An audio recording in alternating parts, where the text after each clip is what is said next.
CNN news 18 survey ഏറ്റവും പുതിയ വന്ന തെരഞ്ഞെടുപ്പ് സർവേ ഫലമാണ്. അത് പറയുന്നത് NDA മുന്നണി നരേന്ദ്രമോദി പറഞ്ഞ 400-നപ്പുറത്ത് 411 സീറ്റ് കിട്ടുമെന്നാണ്. അതിൽ ഇന്ത്യ മുന്നണിക്ക് 105 സീറ്റ്, TMC മമതാ ബാനർജിയുടെ പാർട്ടിക്ക് തനിച്ച് 27 സീറ്റ്. പക്ഷേ എനിക്ക് ഏറ്റവും കൗതുകരമായി തോന്നിയത് കേരളത്തിൽ BJP 20% വോട്ടുകളും 2 സീറ്റുകളിലും ജയിക്കുമെന്നാണ് ഈ സർവേ പറയുന്നത്.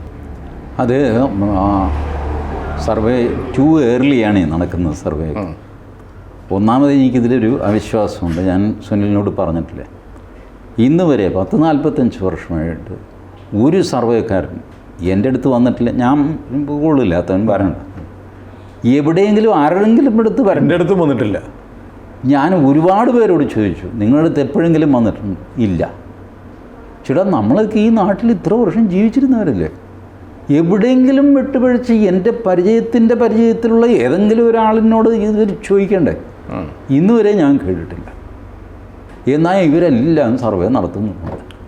പല സർവേകളിലും ശരിയായി വന്നിട്ടുണ്ടല്ലോ. അത് ശരിയായി വരും. സുനിൽ ഒരു നറുക്കെടുപ്പ് നടത്തി നോക്കിയാൽ അതും ശരിയായി വരും ചിലപ്പോൾ. ഇതാണ് സംഭവിക്കുന്നത്. ഇവരുടെ ആഫീസിലിരുന്നുകൊണ്ട് ഒരു കണക്കുകൂട്ടലൊക്കെ നടത്തിയിട്ട് അങ്ങ് പ്രഖ്യാപിക്കുകയാണ്. തട്ടിപ്പാണെന്നുണ്ടോ TG പറയുന്നത്? തട്ടിപ്പിൻ്റെ ഒരു എലമെൻ്റ് അതിലുണ്ട്. അത് അവർ തന്നെ പറയുന്നുമുണ്ട്. അവർ ഇതിനകത്ത് പോസിബിലിറ്റി ഓഫ് എറർ അത് ഇത് എന്നൊക്കെ പറഞ്ഞിട്ട് കുറേ ഫാക്ടേഴ്സൊക്കെ ഇട്ടാണ് ഇത് ചെയ്യുന്നത്. ഇതിൻ്റെ പ്രധാന സംഗതി, ഈ സർവേ പരാജയപ്പെട്ട് കഴിഞ്ഞാൽ ഇവർ മിണ്ടില്ല. അതുകൊണ്ട് നമുക്കത് ഓർമ്മയുണ്ടാവില്ല.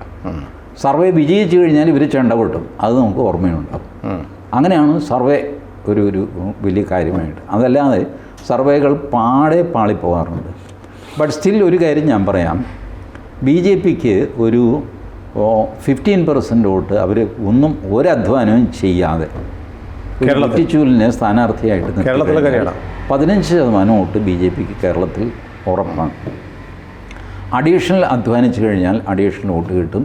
20% വോട്ട് അൺഅപ്രോച്ചബിൾ വോട്ടൊന്നുമല്ല BJPക്ക്, സാധ്യതയുള്ള വോട്ടാണ്. പലപ്പോഴും BJP അനാവശ്യമായൊരു റിലക്റ്റൻസൊക്കെ കാണിക്കുന്നുണ്ട്. ഇപ്പോൾ ഈ 4 സ്ഥാനാർത്ഥികളെ ഇപ്പോഴും പ്രഖ്യാപിക്കാൻ ബാക്കിയുണ്ട്. എന്താ അത് പ്രഖ്യാപിക്കാത്തത്? ഞാൻ നോക്കിയിട്ട് അതിൽ തടസ്സം 2ാം ഘട്ട ലിസ്റ്റ് വന്നപ്പോഴും ഇല്ല. അപ്പോൾ ഇത് അനാവശ്യമായ ഒരു ഡിലേ, അതൊരു അൺഎക്സ്പ്ലെയിനബിൾ ഡിലേ ആണ്. എന്നാൽ അത് വലിയ കാര്യമൊന്നുമല്ല. തെരഞ്ഞെടുപ്പിൻ്റെ തീയതി പോലും പ്രഖ്യാപിച്ചിട്ടില്ല. നാമനിർദ്ദേശ പത്രിക കൊടുക്കേണ്ട തീയതി, പിൻവലിക്കേണ്ട തീയതി ഒന്നും ആയിട്ടില്ല. സാങ്കേതികമായിട്ട് അങ്ങനെ പറഞ്ഞു. രണ്ട് മുന്നണികളും ഇതൊക്കെ ആയിക്കഴിഞ്ഞപ്പോൾ ഇവർ 4 സീറ്റെങ്കിൽ 4 സീറ്റ് ഇവർ പുറകിലാകുകയല്ലേ ചെയ്യുന്നത്. വാസ്തവത്തിൽ സുരേഷ് ഗോപിയുടെ തന്നെ ലേറ്റായിട്ട് സുരേഷ് ഗോപി ഒരു താമരയുടെ പടം വരച്ചിട്ട് പോവുക ഭിത്തിയിൽ, ഇങ്ങനെയൊക്കെ ഡോണ്ട് ബിലിറ്റിൽ പീപ്പിൾ ലൈക്ക് ദിസ്. അതൊന്നും ചെയ്തുകൂടാ. അപ്പോൾ കേന്ദ്രം ചോദിക്കുക, ആര് പറഞ്ഞ അയാളോട് പോയി ഭിത്തിയിൽ എഴുതാൻ? മിണ്ടാതിരുന്നാൽ പോരായിരുന്നോ? ഞങ്ങൾ പ്രഖ്യാപിച്ചു കഴിഞ്ഞാൽ ഇറങ്ങിയാൽ പോരാ? ഇങ്ങനെ ചോദിക്കും. ബട്ട് പബ്ലിക് പ്രഷറുണ്ടല്ലോ, സോഷ്യൽ പ്രഷറുണ്ടല്ലോ, അത് കണക്കിലെടുക്കണ്ടേ? അവിടെയാണ് BJP ഒരല്പം അധ്വാനിച്ചു കഴിഞ്ഞാൽ 20% ഈസി ആയിട്ട് വരുന്നതേ ഉള്ളൂ. You must show your credibility. ഈ വാക്സിനേഷൻ ഉണ്ടാവാൻ പാടില്ല. ബോൾഡായിട്ട് ഇസ്രായേലിൻ്റെ കൂടെ നിൽക്കുക, ബോൾഡായിട്ട്.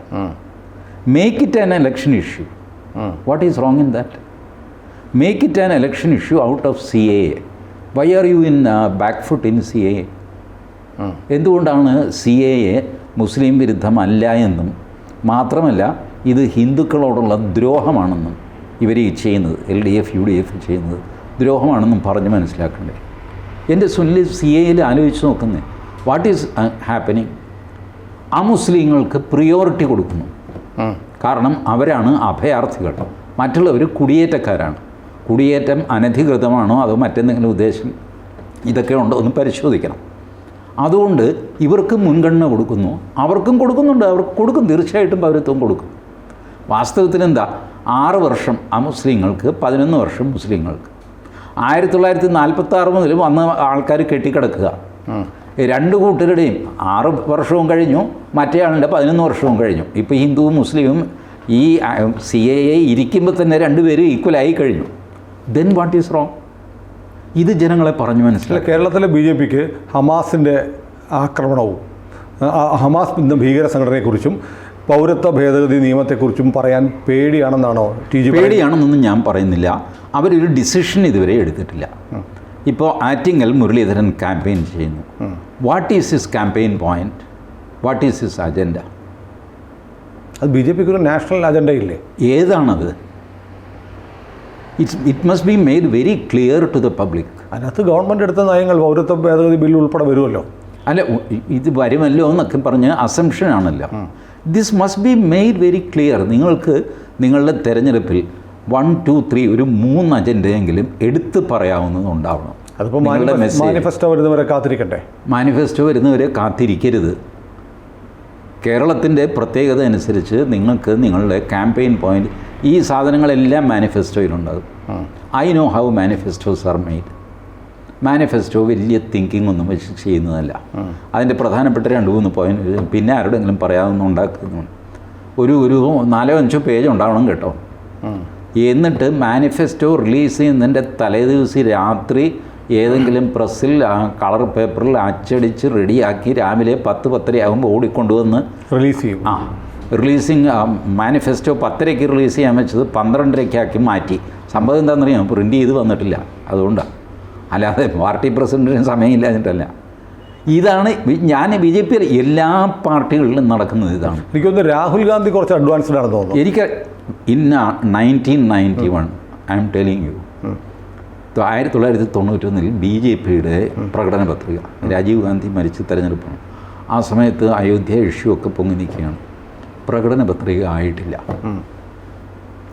അദ്വാനി മദ്രാസിലിരിക്കുന്ന ഗുരുമൂർത്തിയോട് വൈകുന്നേരം വിളിച്ചു പറഞ്ഞു, you make a this thing, എന്താ പ്രകടന പത്രികയുടെ ഇംഗ്ലീഷ് എന്താ? Manifesto. You draft a manifesto, come to Delhi tomorrow morning. അപ്പോൾ ഗുരുമൂർത്തി പറഞ്ഞു, ഞാൻ എന്താ എഴുതണ്ടേ? അത് you write whatever you want, get it ready. ഇങ്ങനെ ഒരു മാനിഫെസ്റ്റോ എഴുതി തയ്യാറാക്കിയിട്ട് ഏർലി മോർണിംഗ് ഫ്ലൈറ്റിൽ ഡൽഹിയിൽ പോകുന്നു. ഡൽഹിയിൽ ചെന്നു. രാവിലെ 8 മണിക്ക് മീറ്റിംഗ്. അദ്വാനിയുണ്ട്, വാജ്പേയി, മുരളി മനോഹർ ജോഷിയൊക്കെ ഉണ്ട്.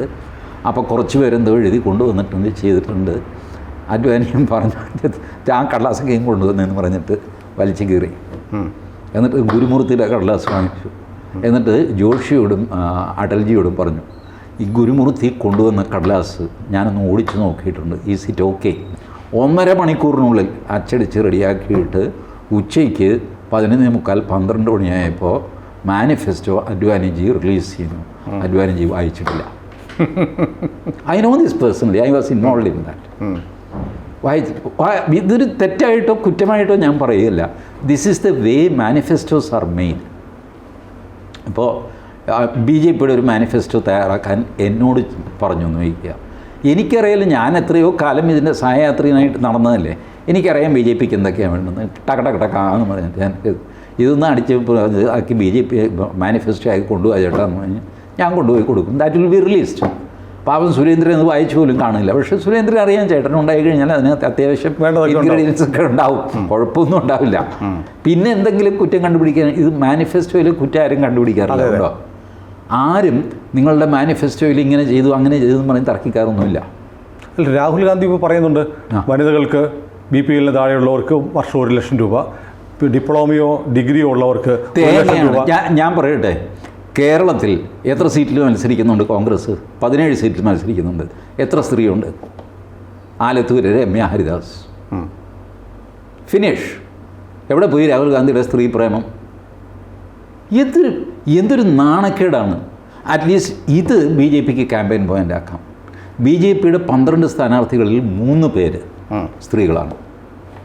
പൊന്നാനി, ആലപ്പുഴ, കാസർഗോഡ്. ഇനി 4 സീറ്റ് വരാൻ, അതിൽ മിക്കവാറും 1 സീറ്റ് സ്ത്രീയായിരിക്കും. ഇത്രയും സ്ത്രീകളുടെ റെപ്രസെൻറ്റേഷൻ BJP കൊടുക്കുന്നില്ലേ? അത് അവരുടെ ഒരു അഡ്വാൻറ്റേജ് അല്ലേ? ആൻഡ് സ്റ്റെർലിംഗ് കാൻഡിഡേറ്റ്സ് BJPയുടെ. ആലപ്പുഴയിൽ ശോഭാ സുരേന്ദ്രൻ വല്ല അഭിപ്രായം സ്ഥാനാർത്ഥിയാണ്, ദുർഗയാണ്. പൊന്നാനിയിൽ നിവേദിത സുബ്രഹ്മണ്യൻ, സരസ്വതിയാണ്. ഇത്രയും സൗമ്യമായ ഒരു പൊതുപ്രവർത്തകരെ കാണാൻ പ്രയാസമാണ്. She speaks very well. എന്തൊരു വിനയം ആൾക്കാർ. ഈ തീപ്പൊരി പാറുന്ന പ്രശ്നം, തീപ്പൊരിയൊന്നും പറക്കണ്ട. മനസ്സിലായി, സമാധാനത്തിൽ പോയാൽ മതി. സരസ്വതിയുടെ ഒരു നേച്ചറാണത്. ബഹളം വയ്ക്കുക, വാളെടുക്കുക. സരസ്വതിയുടെ ഒരു വാളൊന്നുമില്ല, വീണയാണ്. അത് ക്വാളിറ്റി.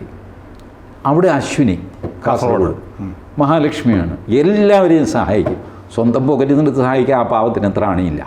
ബട്ട് കേന്ദ്രാവിഷ്കൃത പദ്ധതികൾ, കേന്ദ്രത്തിൻ്റെ ആണല്ലോ പണം, അത് ഡിസ്ട്രിബ്യൂട്ട് ചെയ്യുക, അത് എല്ലാവരിലും എത്തിക്കുക. അവിടെ പാർട്ടി നോക്കാതെ എവിടെ വിളിച്ചു കഴിഞ്ഞാലും അശ്വിനി സാരി. ഈ ക്വാളിറ്റി നരേന്ദ്രമോദിക്ക് വരെ അറിയാം. വലിയൊരു നറേഷനായിപ്പോയി മഹാലക്ഷ്മി.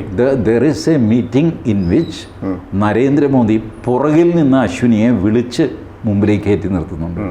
സ്ത്രീകൾക്ക് പൊതുവേ പൊക്കം കുറവാണല്ലോ, അശ്വിനിക്കും പൊക്കം കുറവാണ്. അത് പൊക്കം കുറഞ്ഞ സ്ത്രീ എന്ന് പറയുകയല്ല, സ്ത്രീകൾക്ക് പൊതുവേ പുരുഷന്മാരെയൊക്കെ പൊക്കം. അപ്പോൾ സ്റ്റേജിലൊക്കെ ഇങ്ങനെ വമ്പന്മാരൊക്കെ കയറി നിൽക്കുന്നു. നരേന്ദ്രമോദി കൂടെ പുള്ളിയുടെ സെക്യൂരിറ്റി അത് ഈ പാവം പേടിച്ച് പുറകിൽ നിന്നു. മോദി കൈപിടിച്ച് മുമ്പിലേക്ക് കൊണ്ടുവന്ന് നിർത്തി. അതാണ് അശ്വിനി. അങ്ങനെ ലക്ഷ്മിയും ദുർഗയും സരസ്വതിയും മത്സരിക്കുന്നു ബി ജെ പിക്ക് വേണ്ടിയിട്ട്. This is your campaign point, please do that. Tell them. നിങ്ങൾക്കൊരു സ്ത്രീ സ്ഥാനാർത്ഥിയുണ്ടോ? കോൺഗ്രസ്സിൽ 17 സ്ഥാനാർത്ഥികളെ നിർത്തിയിട്ട് നിങ്ങൾക്ക് 17 19 എത്രയോ കോൺഗ്രസ്സിന്? ഒരു കേരള കോൺഗ്രസും 2 മുസ്ലിം ലീഗും 3 പോയി കഴിഞ്ഞാൽ 17. കറക്റ്റാണ്. 17 ഒരു സ്ത്രീയേ ഉള്ളൂ കോൺഗ്രസ്സിന്. എന്നിട്ട് രാഹുൽ ഗാന്ധി വാചകം അടിക്കുന്നു. അല്ല, രാഹുൽ ഒന്നുകൂടെ പറഞ്ഞിട്ടുണ്ട്, ഭരണം കിട്ടിയാൽ സർക്കാർ ജോലികളിൽ 50% സ്ത്രീകൾക്കാണത്. പോട്ടെ, ഈ CPM ഉണ്ടല്ലോ, അവരാണല്ലോ സ്ത്രീയുടെ വലിയ ആൾക്കാർ. അവരെത്ര സീറ്റിൽ മത്സരിക്കുന്നു? 15. അതിലെത്ര സ്ത്രീയുണ്ട്? വടകരയുണ്ട്, എറണാകുളമുണ്ട്. വടകരയും എറണാകുളം കഴിഞ്ഞു. 15ൽ 2 എത്ര ശതമാനം? കഷ്ടിച്ച് ഒരു 12-13%. ഇതാണ് ഈ 30% കൊടുക്കുന്നു, 35% കൊടുക്കുന്നു. BJPയുടെ നോക്ക് 12ൽ 30% കൊടുക്കണം. 13, 36, 3.6 സ്ഥാനാർത്ഥികൾ വേണം. ഈ 0.6 സ്ഥാനാർത്ഥിയെ നിർത്താൻ പറ്റില്ല. അതുകൊണ്ട് 3 പേരെ അവർ നിർത്തി. ഒരു ന്യായമുണ്ട് അതിന്. ശരിക്കും ന്യായം പറഞ്ഞു കഴിഞ്ഞാൽ 4 ആവേണ്ടതാണ്. 4 ആവേണ്ടതാണ്. 5.5 അങ്ങോട്ടാണ്, മുകളിലേക്കാണ് അപ്രോക്സിമേറ്റ് ചെയ്യുന്നത്. പോട്ടപ്പ ശരി, 3 നിർത്തിയല്ല. ഈ പറഞ്ഞ തമ്പരാക്കന്മാരെ എത്രയാണ് നിർത്തിയിരിക്കുന്നത്? ഒരാൾ 16%, മറ്റേ ആൾ 17%. ഇല്ലേ? എന്തൊരു കഷ്ടമാണ്. എന്നിട്ട് സ്ത്രീ സ്വാതന്ത്ര്യം, സ്ത്രീ സമത്വം, അത് ഇത്. CPI 4 ഒരാളെ നിർത്തി. കണക്കിന് വേണമെങ്കിൽ അവർക്ക് 25%. 4-1 തമ്മിൽ ഭേദമാണ് എന്ന് വേണമെങ്കിൽ അവർക്ക് പറയാം. മാത്രമല്ല BJPക്കൊപ്പമാണെന്ന് വേണമെങ്കിൽ ആർഗ്യൂ ചെയ്യാം. കാരണം BJP 12ൽ 3 എന്ന് പറഞ്ഞാൽ ഗെയിൻ 25%. അതെ. BJPക്കൊപ്പം ഞങ്ങൾ. പക്ഷേ ആളൊന്നേ ഉള്ളൂ. ഇവിടെ 3 പേരെ നിർത്തിയിട്ടുണ്ട്. ആളെണ്ണം നോക്കിക്കഴിഞ്ഞാൽ BJPയാണ് അപ്പോഴും മുമ്പിൽ നിൽക്കുന്നത്. ഞാൻ പറയുന്നത്, ഇത്രയും നല്ല സ്ഥാനാർത്ഥികൾ, ഇത്രയും നല്ല കോമ്പിനേഷൻ, ഇതൊക്കെ ഉണ്ടായിട്ട് BJPക്ക് ഒരു ഹൈ വോൾട്ടേജ് ക്യാമ്പയിനെ അൺലീഷ് ചെയ്യാൻ what is wrong? What is preventing you? ഈ തെരഞ്ഞെടുപ്പിൻ്റെ ഡേറ്റ് പ്രഖ്യാപിക്കണം. ഇതിലൊന്നും ആവശ്യമില്ല. ഐ ഹോപ്പ് ഇന്നിപ്പോൾ പ്രധാനമന്ത്രി വരുന്നുണ്ടല്ലോ, I think he will kick start, really kick start. അല്ലെങ്കിൽ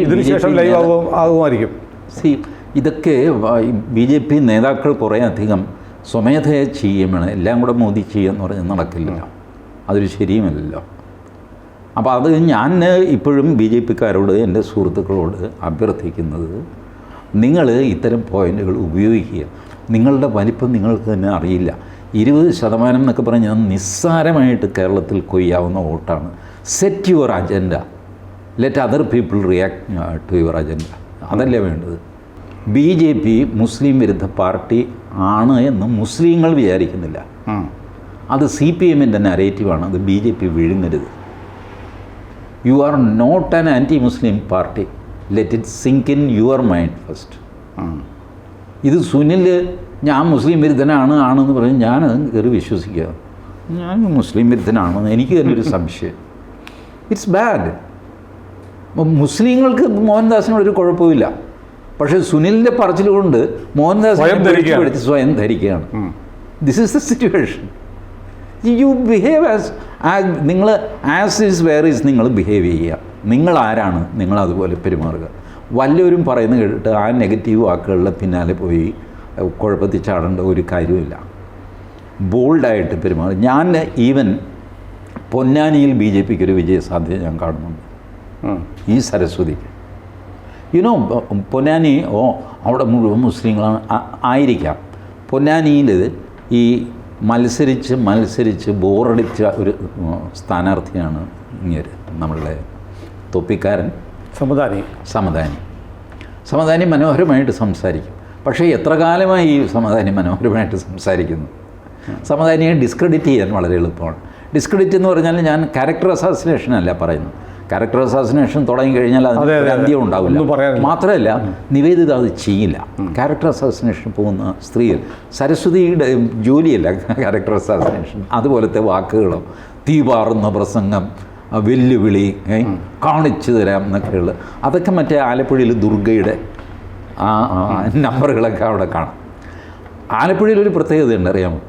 സുശീല ഗോപാലിന് മുമ്പോ അതിന് ശേഷമോ ഒരു സ്ത്രീ സ്ഥാനാർത്ഥി ആലപ്പുഴയിൽ വന്നിട്ടില്ല.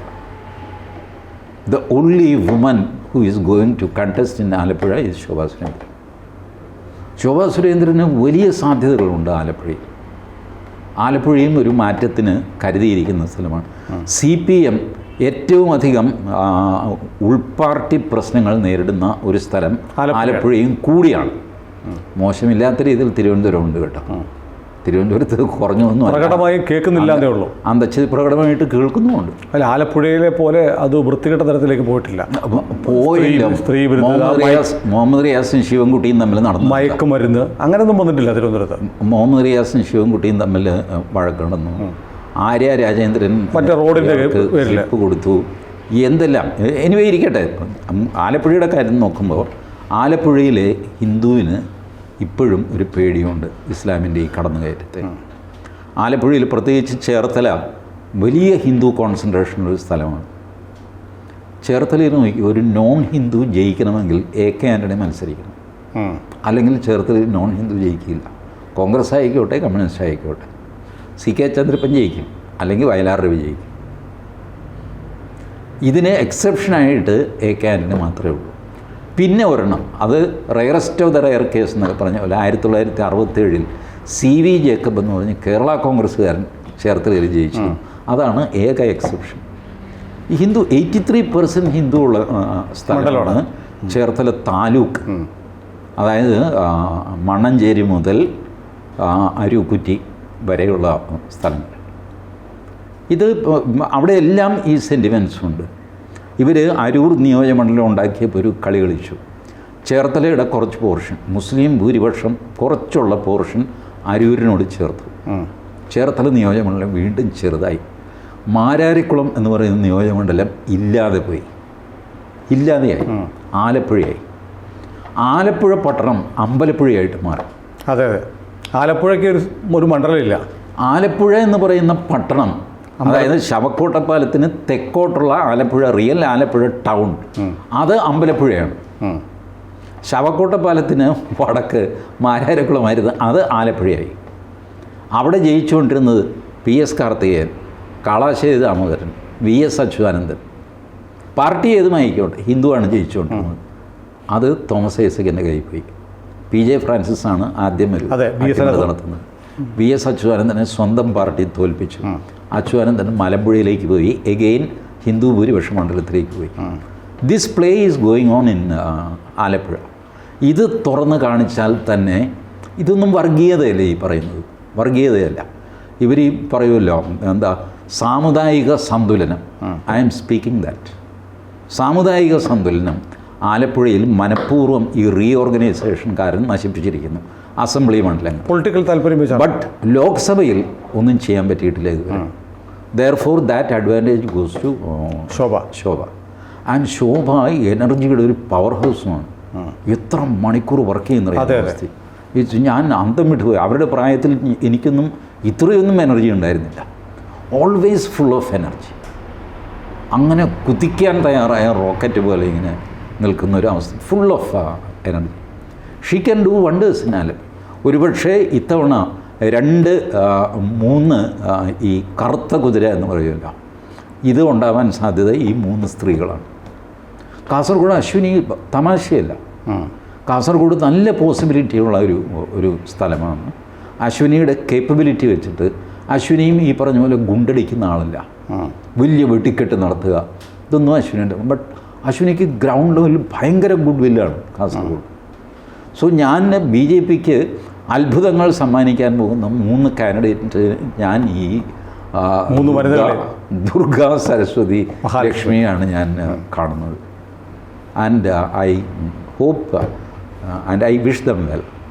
അതെ, തെരഞ്ഞെടുപ്പാണ്, ഇത് മുൻവിധികളല്ല, ജനമാണ് തീരുമാനിക്കുന്നത്. എങ്കിലും സാധ്യതകൾ ഹാവ് ടു ബി ബോൾഡ്. ഒരിക്കൽ തിരഞ്ഞെടുപ്പ് എന്ന കുരുക്ഷേത്രത്തിൽ നിങ്ങൾ ഇറങ്ങിക്കഴിഞ്ഞാൽ പിന്നെ പുറകോട്ട് നോക്കരുത്. പുറകോട്ട് നോക്കാനുള്ളതല്ല ഈ സാധനം. പുറകോട്ട് നോക്കി തളർന്നിരുന്നവനാണ് അർജുനൻ. അവനെ എണീപ്പിച്ചതാണ് ശ്രീകൃഷ്ണൻ ഭഗവത്ഗീത പറഞ്ഞിട്ട്. പിന്നെ കുരുക്ഷേത്രത്തിൽ കയറിയിട്ട് പിന്നാലെ വരുന്ന അർജുനന്മാരൊക്കെ തളരാൻ തുടങ്ങരുത്. അവർ നേരെ അങ്ങോട്ട് ഫൈറ്റ് ചെയ്യുക. അടുത്തൊരു ശ്രീകൃഷ്ണന് വേണ്ടി വെയിറ്റ് ചെയ്യേണ്ട കാര്യമില്ല. It has been already done. The event is over. നിങ്ങൾ തിരഞ്ഞെടുപ്പിൽ ഇറങ്ങി ഇനിയിപ്പോൾ മുൻപിൽ നോക്കാതെ വർക്ക് ചെയ്യുക. ജയിക്കും. ഈ 20% എന്നൊക്കെ പറഞ്ഞിട്ട് എനിക്കിതാണ് പൊതുവേ മലയാളികളുടെ സ്വഭാവമുണ്ട്. 20% കൊള്ളാം, ഇത് മതി, ഇത്രയൊക്കെ ഉള്ളൂ മാക്സിമമായി. No, you need 50%. അത് തീരുമാനിക്കാനൊരു ധൈര്യം വേണ്ടേ? അത് അങ്ങനെ തന്നെ തീരുമാനിച്ച് അങ്ങനെ തന്നെ പ്രവർത്തിക്കണം. ഓക്കെ, എല്ലാ സ്ഥാനാർത്ഥികൾക്കും നമ്മുടെ വിജയാശംസ. യെസ്. കൂടുതൽ വാർത്തകളും വിശേഷങ്ങളും നിങ്ങളിലേക്ക് എത്താൻ ABC മലയാളം സബ്സ്ക്രൈബ് ചെയ്യുക, ബെൽ ബട്ടണും അമർത്തുക.